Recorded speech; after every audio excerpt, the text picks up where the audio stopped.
Student अब हम पहला टॉपिक डिस्कस करेंगे वो है फोटोसिंथेसिस। देखिए फोटोसिंथेसिस स्टूडेंट आप अपनी छोटी क्लासेस से पढ़ते हुए आ रहे हैं कि फोटोसिंथेसिस क्या है। पहले तो देख रहे हैं एक जनरल सा concept. Photosynthesis is the combination of two term photo and synthesis. Photo का मतलब होता है लाइट और सिंथेसिस का मतलब होता है टू प्रिपेयर। इसका मतलब to prepare something from light. और आपको पता है what is photosynthesis? A process in which plants prepare their food, prepare their food in the presence of sunlight.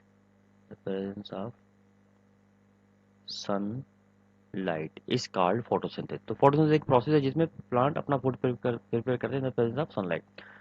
अच्छा, इस फूड प्रिपरेशन के दौरान एक्चुअली क्या हो रहा होता है कि सनलाइट पहले कैप्चर होती है, जैसा कि हमने अपने इसके इंट्रोडक्टरी लेक्चर में डिस्कस किया था कि प्लांट क्या करते हैं कि सनलाइट को पहले ये क्या करते हैं, एब्जॉर्ब करते हैं। और उस सनलाइट की एनर्जी को यूज करके ये एनर्जी मॉलिक्यूल सिंथेसाइज करते हैं। और कौन से एनर्जी मॉलिक्यूल बनाते हैं?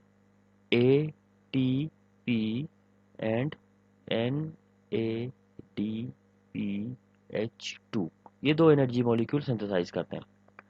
और बाद में इस एनर्जी मॉलिक्यूल को यूज करके ये एनर्जी रिच ऑर्गेनिक मॉलिक्यूल्स बनाते हैं।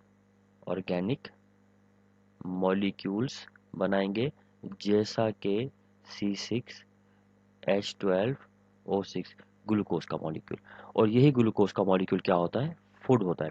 तो प्लांट एक्चुअली क्या करते हैं कि सनलाइट को एब्जॉर्ब करके उसकी एनर्जी को यूज करके सबसे पहले अपने लिए एटीपी और एनएडीपीएच2 बनाते हैं। और एटीपी और एनएडीपीएच2 जो है ना, कॉमनली कहलाते हैं केमिकल एनर्जी। और इसी केमिकल एनर्जी को यूज करके फिर ये मजीद एनर्जी रिच मॉलिक्यूल बनाते हैं, ऑर्गेनिक मॉलिक्यूल, जो ग्लूकोज का मॉलिक्यूल कहते हैं। क्योंकि एटीपी और एनएडीपीएच2 हैं तो दोनों ही केमिकल एनर्जी, लेकिन एटीपी और एनएडीपीएच2 इडिबल फॉर्म ऑफ एनर्जी नहीं है। इडिबल फॉर्म ऑफ एनर्जी जो है ना, ग्लूकोज है। तो हम लोग जो ये एटीपी और एनएडीपीएच2 की जो एनर्जी है वो ग्लूकोज को बनाने में इस्तेमाल होती है। उस ग्लूकोज को फिर हम खाते हैं या प्लांट यूटिलाइज करते हैं। तो जो एनर्जी एटीपी और एनएडीपीएच2 की इसमें स्टोर थी वो रिलीज हो जाती है और फिर हम उसको अपने पास इस्तेमाल करना स्टार्ट कर देते हैं। अच्छा, अब इंट्रोडक्शन में ही हमने एक चीज डिस्कस की थी कि एक्चुअली ये फोटोसिंथेसिस जो है ये एक एनाबॉलिक प्रोसेस होता है।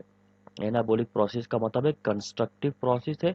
मतलब इसमें होता यह है कि सिंपल इनऑर्गेनिक मॉलिक्यूल जो होते हैं, इन ऑर्गेनिक मॉलिक्यूल्स को यूज करके, यानी मॉलिक्यूल कौन से?